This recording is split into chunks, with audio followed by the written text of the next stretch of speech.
Hello, আসসালামু আলাইকুম। আশা করি অনেক ভালো আছেন। শীতলক্ষ্যা নদী থেকে রাস্তায় উঠলাম। এখন আমরা রাস্তা দিয়ে যাচ্ছি। অনেকটা দূর যাবো বাসা পর্যন্ত। সেই পর্যন্ত আপনাদের সাথেই থাকবেন। রাস্তা দিয়ে যাচ্ছি, অনেক সুন্দর। বিল্ডিং গুলো অসাধারণ, উপভোগ করার মতো। বৈকালিক যে একটা আকাশের যে একটা রং, সেই রং ধারণ করেছে। খুবই সুন্দর লাগছে।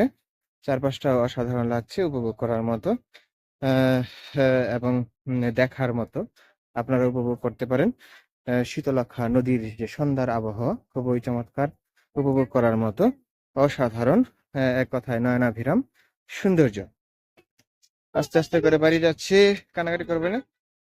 মেয়েটাও যাচ্ছে, খুবই সুন্দর লাগছে। অনেকটা ভালো ভালো লাগলো, উপভোগ করার মতো। এলাকার মানুষগুলো অনেক ভালো, উপভোগ করার মতো।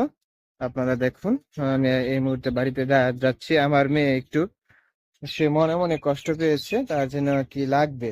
আচ্ছা, তোমাকে দিব, কিনে দিব, সামনে আসো। কিনে দিব, আসো আসো আসো, কিনে দিব। এই সামনে একটা দোকান আছে না, ওখান থেকে কিনে দিব। তার বায়না, প্রতিনিয়ত ঘুরতে বের হলেই তার মজা কিনে দিতে হবে। আর তার চকলেট, বিস্কিট, চিপস, না হলে অন্য কিছু দিতে হবে। এটাই হলো তার আহ, ইচ্ছা। আপনারা আপনাদের ছেলে মেয়েদেরকে অবশ্যই আদর স্নেহ করবেন। তাদের সাধ্য অনুযায়ী চেষ্টা করবেন।